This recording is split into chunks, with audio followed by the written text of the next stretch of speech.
ఏ బాటైనా పర్వాలేదంట, సమయంతో సాగటమే మన సింపుల్ సిద్ధాంతం.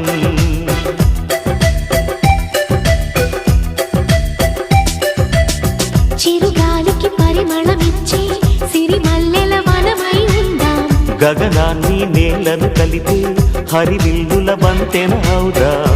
ఆనందం అంటే అర్థం మనమందా, ప్రతి పూట పాతై సాగే హుషారు సరిగమలో. ఎన్నో ఎన్నో రాగాలుండే సంగీతం కాదా, చల్లకి నవ్వుల కేరింత.